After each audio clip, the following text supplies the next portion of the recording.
capítulo de número 26, a partir do versículo de número 36. É sempre bom lermos a palavra de Deus, a Bíblia, em um culto como este, aonde você é ajudado pela palavra do Senhor. Evangelho de Mateus, capítulo 26, versículo 36 ao 46, nos diz assim: Então chegou Jesus com eles a um lugar chamado Getsêmani e disse aos seus discípulos: Assentai-vos aqui, enquanto vou além orar. E levando consigo Pedro e os dois filhos de Zebedeu, claro, Tiago e João, começou a entristecer-se e a angustiar-se muito. Então lhes disse: A minha alma está cheia de tristeza até a morte. Ficai aqui e vigiai comigo. E indo um pouco adiante, prostrou-se sobre o seu rosto, orando e dizendo: Meu Pai, se possível, passa de mim esse cálice. Todavia não seja como eu quero, mas como tu queres. E voltando para os seus discípulos, achou-os adormecidos e disse a Pedro: Então, nem uma hora pudesse vigiar comigo? Vigiai e orai, para que não entreis em tentação. O espírito está pronto, mas a carne é fraca. E indo segunda vez, orou, dizendo: Meu Pai, se esse cálice não pode passar de mim sem eu o beber, faça-se a tua vontade. E voltando, achou-os outra vez adormecidos, porque os seus olhos estavam carregados. E deixando-os de novo, foi orar pela terceira vez, dizendo as mesmas palavras. Então chegou junto dos seus discípulos e disse-lhes: Dormi agora e repousai. Eis que é chegada a hora e o Filho do Homem será entregue nas mãos dos pecadores. Levantai-vos, partamos, eis que é chegado o que me trai. Toma o seu assento dizendo glória a Deus. Meus irmãos, estamos diante de uma palavra sumamente conhecida de toda a igreja e principalmente daqueles que têm um contato direto com Deus. E hoje o nosso tema está aí: Jesus em Getsêmani. Não é Jesus no Getsêmani, Jesus em Getsêmani. Jesus não estava no Getsêmani definitivamente. Era uma fase da sua vida, cumprindo-se as últimas horas do seu ministério. Você sabe que a nossa vida ela é feita de fases. E tem aquela fase onde você está extravejando, você está feliz, você está gozoso, você está repleto de bênçãos, de vitórias. Aí você canta, você vem para a igreja com a boca na orelha, está feliz, está alegre, Deus está te abençoando. Mas tem a fase cujo nosso rosto está no pó, como Jó, que estava sentado no meio das cinzas. Tem os momentos de agruras, de turbulências espirituais.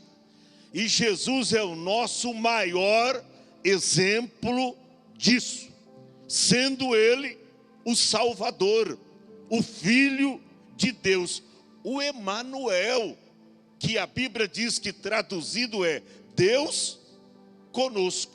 Mas agora ele nos dá o exemplo, passando em Getsemane. Escute bem isso, amados.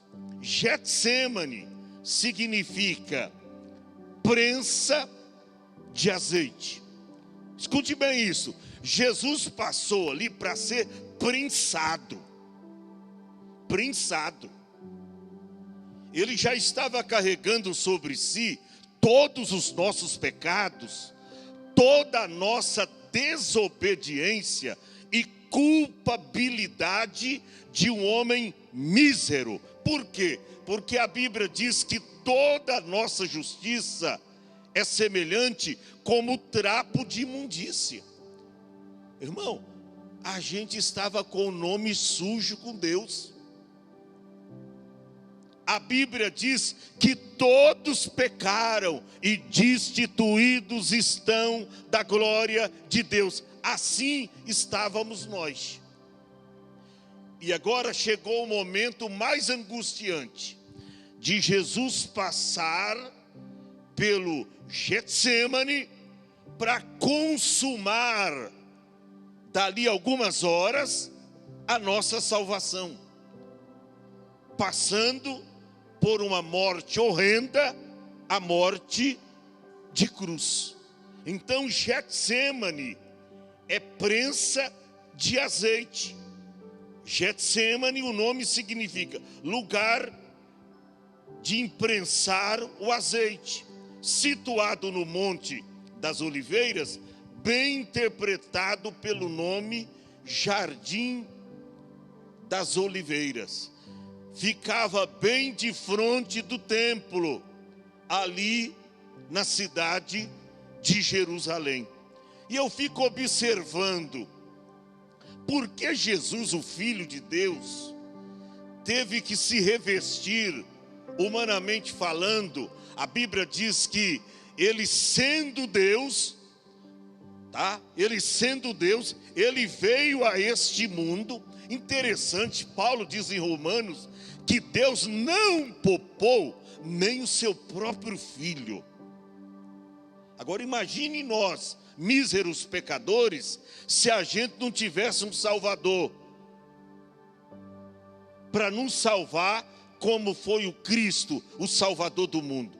Porque Deus não poupou nem o seu próprio filho, pelo que diz a Bíblia, antes o entregou por nós. Como não nos dará com ele todas as coisas? E aí, meditando nesta palavra, eu fiquei pensando, Jesus passando em Getsemane, e estudando minuciosamente esta palavra, eu vejo Jesus atravessando o Getsemane. E eu quero te dizer que Deus te trouxe aqui nessa noite para te ensinar como você passar pelo Getsemane, como você atravessar o Getsemane. Mas eu pude ver aqui que foi ali no Getsemane que Jesus viveu as suas 4 piores fases da sua vida.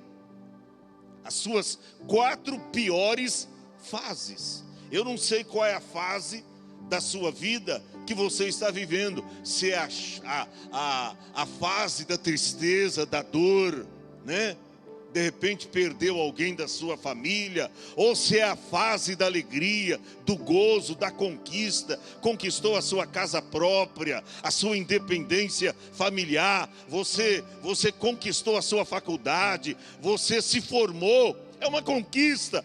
Eu não sei qual é a fase no Getsemane que você está passando, mas eu pude conferir que Jesus no Getsemane, ele passou por 4 fases ali na sua vida.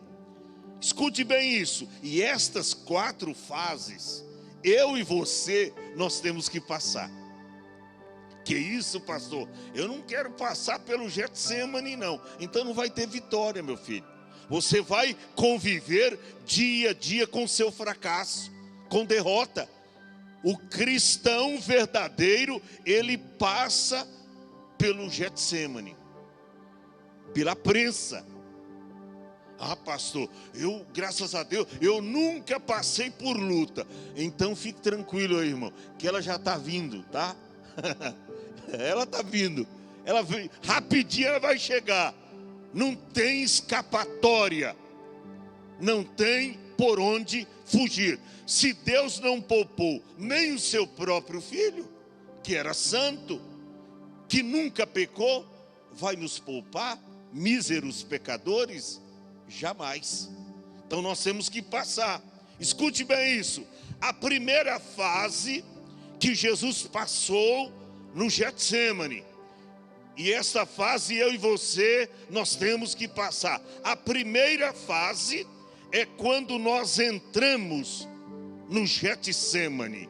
Jesus disse, eu estou indo para o Getsêmani. Eu estou entrando no Getsêmani. Olha o verso 36. Está na Bíblia. Então chegou Jesus com eles a um lugar chamado Getsêmani. Irmão, não tem escapatória. Ele foi para o Getsêmani. Ele diz, eu estou indo para o Getsêmani. Agora, o Getsêmani tem uma tradução diferente, não só de lugar de prensar o azeite. O Getsêmani pode significar lugar de angústia e sofrimento. Por quê, pastor? Porque os sofrimentos físicos e espirituais de Cristo começaram exatamente no Getsêmani. Foi no Getsêmani que o seu suor tornou-se em grandes gotas de sangue, conforme diz Lucas 22:44, sobre grande pressão, os pequenos vasos capilares das glândulas sudoríparas podem se romper, dando-se aquela mistura de suor e sangue. Jesus passou por nós nessa primeira fase. Ele suou, e o seu suor era-se como gotas de sangue saísse da sua face. Jesus passou, e não tem hora que o vento assopra ao contrário na nossa vida, e a gente chora, e não só chora por perda, não. Muitas vezes você é injustiçado, você é perseguido, lá no seu trabalho, lá no colégio, ou entre os seus vizinhos. Sempre o diabo prepara algumas ciladas contra nós. Getsêmani é o Getsêmani da vida. A gente passa. E eu estou meio preocupado que os pregadores de hoje, eles não querem pregar isso para o povo. Vocês observaram que os pregadores de conteúdo hoje, pregadores de conteúdo, já não tem mais sucesso, já não faz mais sucesso. Hoje é a vez dos coaches, dos pregadores da mídia televisiva, os pregadores da prosperidade, os pregadores do triunfalismo. Agora eu fico pensando, e eu pergunto para você, qual é o nosso primeiro chamado? É para ser santo. Isso eles não pregam contra o pecado, contra as coisas deste mundo. Eles não pregam sobre o arrependimento. Eles não pregam. Todavia, o nosso primeiro chamado é para ser santo. E tem tanta gente preocupada, irmão, com as coisas secundárias, e elas não estão correndo atrás das coisas original. ou originais. Não estão correndo. Ah, pastor, tem que fazer um workshop para formar pregadores. E daí, para quê? Para que formar pregadores se a visão está distorcida? Hoje tem pregador, escreve livro, tem um número avultado de seguidores e muito mais na mídia.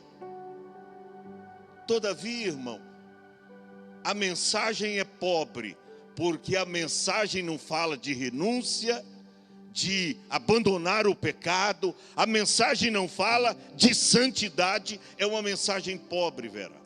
É uma mensagem sem Cristo. Sem Cristo. O que eu observo aqui, que como Deus não poupou nem o seu próprio filho, mas ele se entregou, ele entregou-se, ele por nós, jamais nós vamos viver uma vida nesta vivência nossa, na terra, como seres humanos, uma vida regalada, esplêndida, uma vida ao nosso próprio bel prazer, isenta de problema, de adversidade, de choro, de lágrimas, sabe? Jamais nós vamos viver assim. Agora, se você detectar que alguém esteja vivendo assim, ele não está na cruz de Cristo. Ele não passou pelo Getsemane, porque Getsemane é sofrimento. Veja bem, a palavra traduzida agonia, aqui que Jesus passou, não tem precisamente o seu sentido moderno, significando um conflito violento.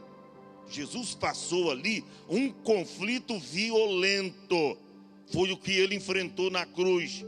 E o profeta Isaías, no capítulo 53, ele chega a dizer, numa tradução clássica da Bíblia, que Jesus ele foi moído pelas nossas transgressões. Você já pensou o que é isso? Moído pelas nossas transgressões. Isaías diz: e o castigo que nos traz a paz estava sobre ele, e sobre as suas pisaduras nós fomos sarados. Irmão, isso foi o que Isaías descreveu, o sofrimento de Cristo. E talvez você esteja no Getsemane. Pastor, eu não sei, o senhor está falando aí, eu estou me identificando. Parece que a fase da minha vida, eu estou no Getsemane. Eu estou no Getsemane. Fique tranquilo. Getsemane não é permanente, é uma fase da sua vida. Eu me lembro que antigamente a gente cantava, até para ajudar algum irmão inserido na luta, a gente cantava: irmão, a luta vem e passa, não desanima não. Quem crê em Jesus Cristo já tem a salvação. A gente cantava: a luta vem e passa. Então, você não está definitivamente no Getsemane. Isto é uma passagem da sua vida, mas com Cristo há sempre um final feliz, glória a Deus. Escute bem isso: a vida de Jesus não foi apenas de vitória, mas também de lutas e de sofrimento. Que isso, pastor? Jesus, a vida dele não foi somente de vitórias, não, mas foi de lutas e de sacrifício. Nem todas as nossas orações Deus atende, e nem todos os nossos pedidos Deus satisfaz. Tem coisa que você pede para Deus e Deus disse não. E ele diz não definitivamente. Não, não e não. E ele não vai fazer. Você pode orar 1 ano, você pode orar 5 anos, você pode orar 10 anos. Deus não vai te dar aquilo. Tem enfermidade que nós oramos e que Jesus não cura. Sabe o que você vai ter que fazer? viver, transportar aquela enfermidade a vida inteira, mas entrará na glória sem ela. Mas você vai ter que transportar esta enfermidade inteira, a vida toda. Você lembra do espinho na carne de Paulo? Ele teve que levar, como que diz, espinhadas até o fim. Até o fim. Ele orou a primeira vez, Deus disse não. Orou a segunda vez, Deus disse não. Orou a terceira, Deus disse não. Aí ele entendeu o não de Deus, raciocinou, pensou e disse: já sei. O Senhor está dizendo que a tua graça me basta, e o seu poder se aperfeiçoa nas minhas fraquezas. Então eu vou aceitar o não de Deus como um sim, porque a presença dele está comigo. Ô irmão, e muitas orações que você ora, Deus não responde. Só que tem uma, lá na frente, você vai agradecer a Deus por não tê-las respondida. Sabe por quê? Porque Deus sempre tem o melhor para mim e para você. E o que Ele faz, Ele diz na sua palavra: não entendes tu agora, mas entenderás depois. O que Deus está fazendo você não entende agora. Essa luta, as agruras da vida, os problemas, foi mandado embora do trabalho e aquela perseguição toda, e você não está entendendo. Fique tranquilo, logo você vai entender tudo.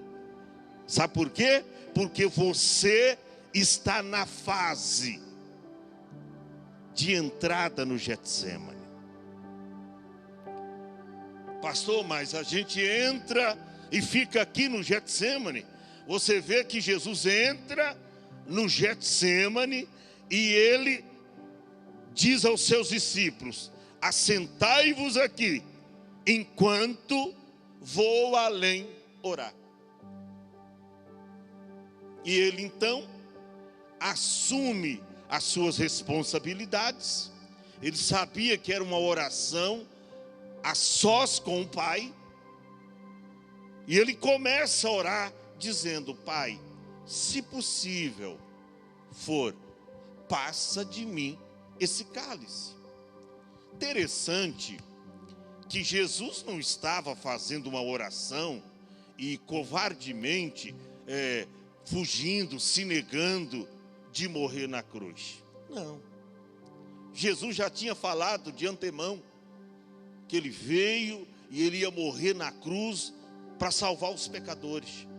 Mas nesse momento cruciante, Jesus estava sentindo todos os nossos pecados sobre ele. O sofrimento, as angústias, as agruras de Cristo nesse momento não eram apenas físicas, mas espirituais. Jesus estava sentindo toda a maldição e a culpa do pecado sobre ele.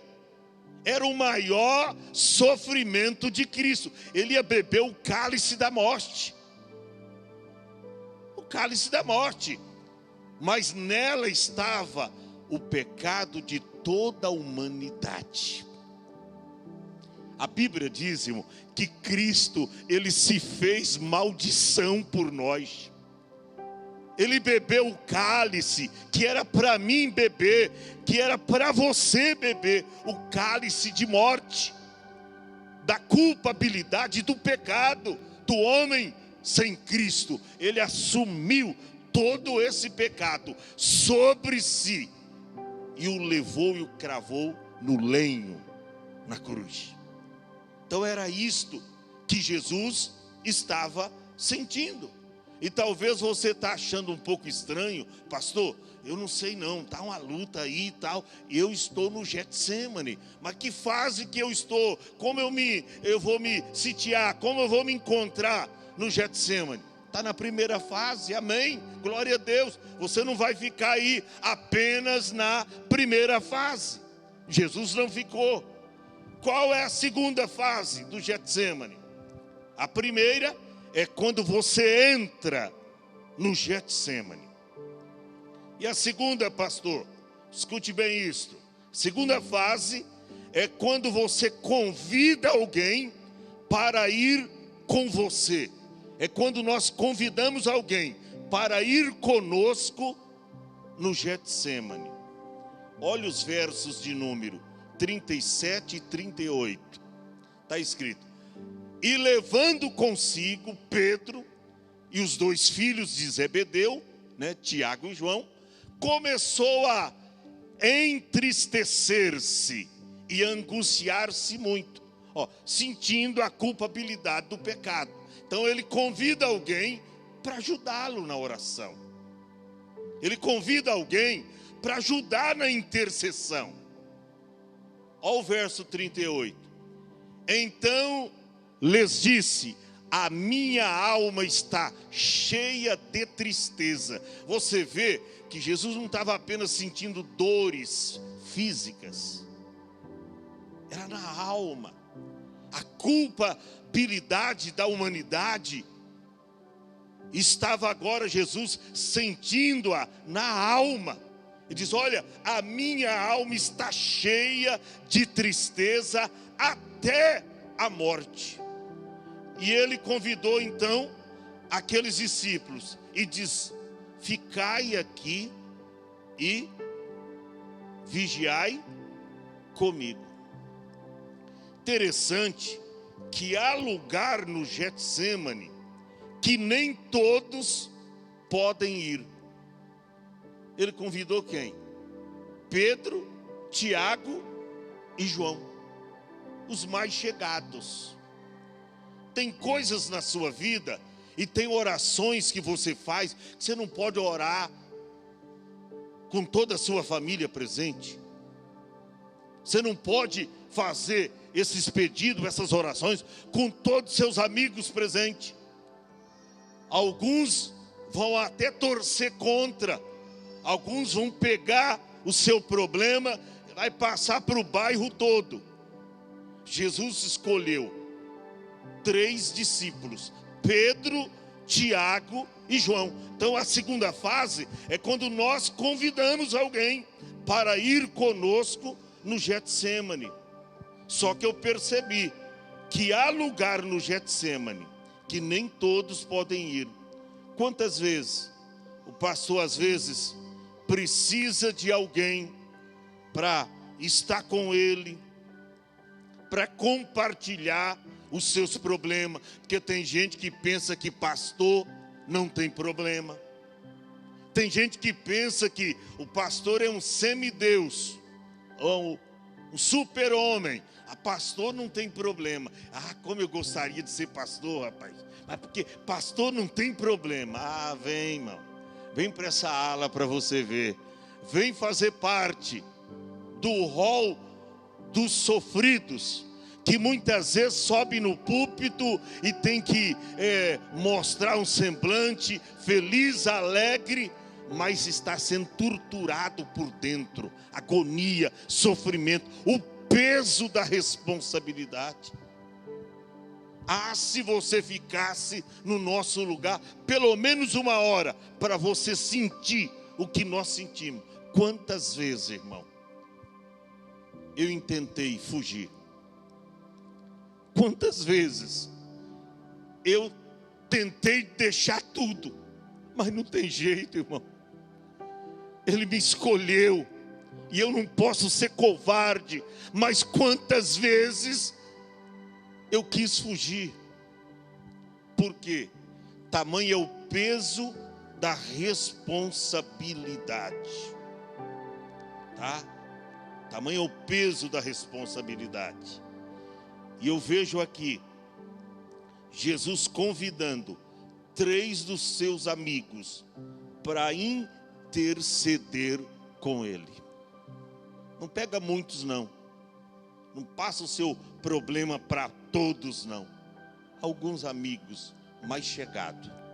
Porque a Bíblia diz que amigo mais chegado do que um irmão. E aí, ore a Deus.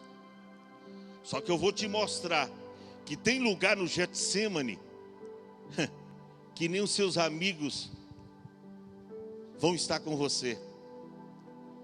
Porque aquilo que Jesus disse lá atrás, lá no início, tem que se cumprir. Ele diz, se alguém quiser vir após mim, negue-se a si mesmo, tome a sua cruz.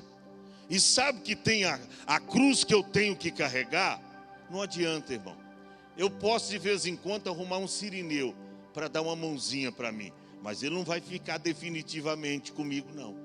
Em algum momento, quando ela pesar um pouco mais. Por quê? Porque ele deu uma cruz para cada um. E eu descobri uma coisa, irmão. Tem dia que esta cruz pesa mais. Tem dia que ela está moleza, rapaz. Tem dia que ela está moleza. Para levar ela, é de vento em popa. Maravilha, Jeová, eu te louvo, eu te agradeço. Mas tem dia que a cruz pesa. A cruz não é a mesma. Por isso que Jesus diz, tome a sua cruz a cada dia. A cada dia tem uma cruz para você carregar. Cada dia. Lá na versão, lá fora diz, cada dia tem um leão para você matar. E o leão que você tem que matar hoje, se você deixar para amanhã, vai ser 2. Aí, dias posteriores, daqui a pouco você tem uma jaula cheia de leões. Aí você vai ser fulminado, meu filho. Então tem que matar um leão a cada dia. Não é assim a regra? E é desta forma, a cada dia nós temos uma cruz. Tem dia que a cruz pesa menos, mas tem dia que a cruz pesa mais. E agora Jesus estava sentindo o peso da nossa culpabilidade sobre si, o castigo que nos traria esta paz, o gozo, celestial, estava agora sobre Jesus. Ele quis então de uma pequena ajuda dos seus discípulos, mas chegou o momento que eles não puderam fazer nada. E é aí que eu vou para a terceira fase. A primeira fase é quando você entra no Getsemane.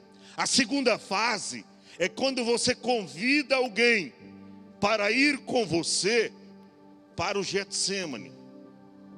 A terceira fase é quando o Getsemane é apenas nosso e de mais ninguém.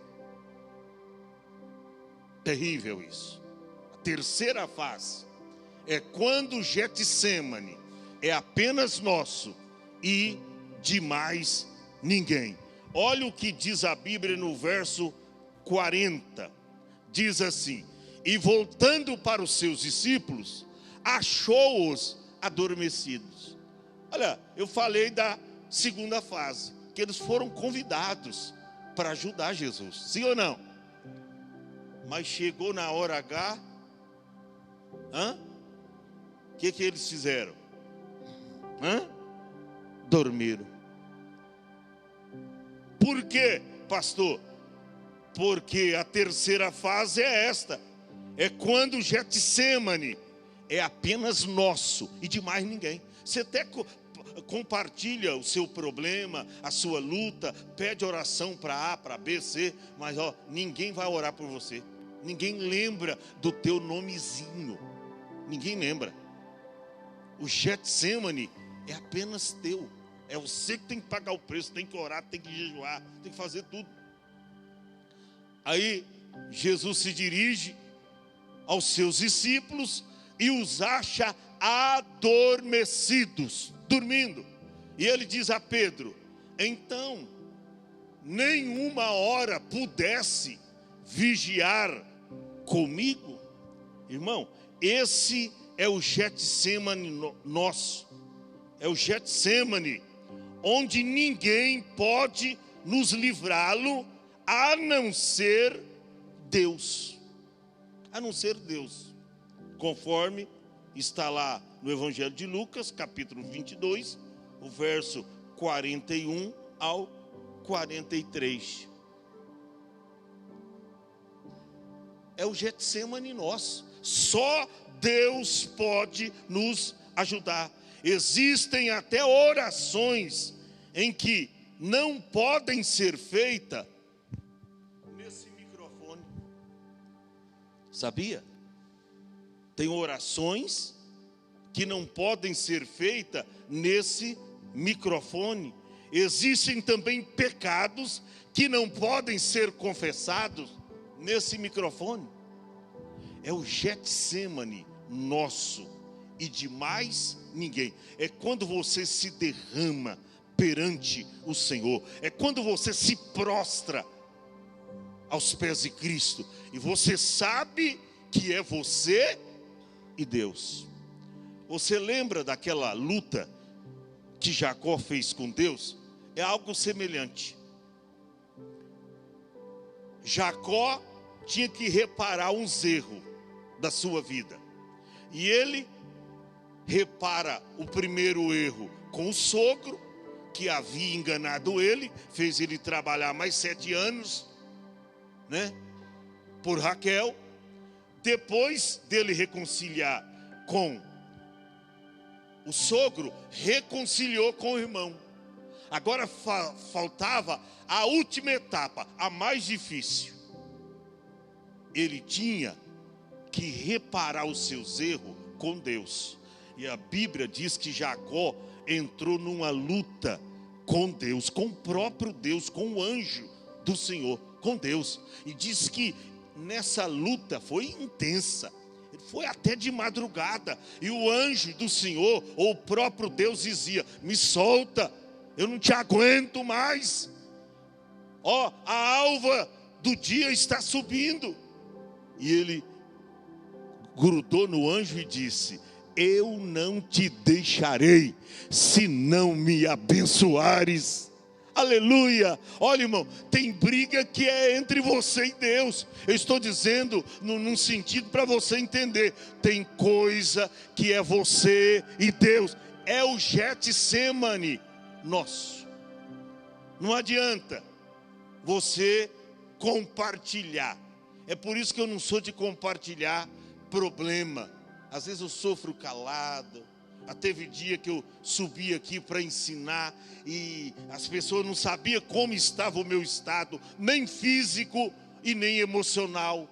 Tédio, desgostoso, triste. E eu subi aqui, às vezes com a cara, né, um pouco sisuda tal, mas não totalmente, para trazer a palavra, dado o compromisso com Deus. Mas tem hora que, o Getsemane é apenas nosso e de mais ninguém. Talvez você está vivendo esta fase na sua vida. Primeiro, você já entrou no Getsemane. A segunda fase é quando você convidou alguns amigos para ir com você ao Getsemane. Mas na terceira fase é quando você pôde entender. É quando você entendeu que esse Getsemane que você está vivendo é apenas seu e de mais ninguém. Tem hora que não adianta você culpabilizar a igreja. A igreja sabe o meu problema e não está orando por mim. O pastor sabe o meu problema e não foi me visitar. A minha amiga que diz que é minha amiga, na hora que eu mais precisava, ela fugiu. Não é, meu filho. É que este é o momento em que o Getsemane é apenas seu. Você tem que viver essa parte.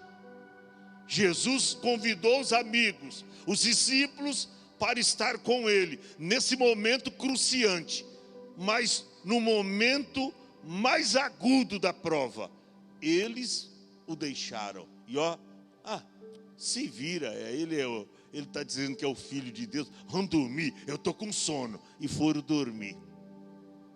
Mas eu vou terminar falando para você da última fase.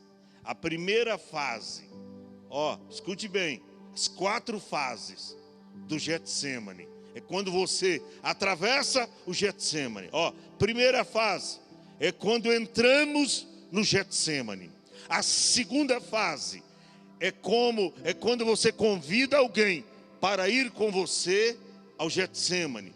A terceira fase é quando você entende que o Getsemane é apenas seu e de mais ninguém. Pastor, Eu quero saber da quarta fase.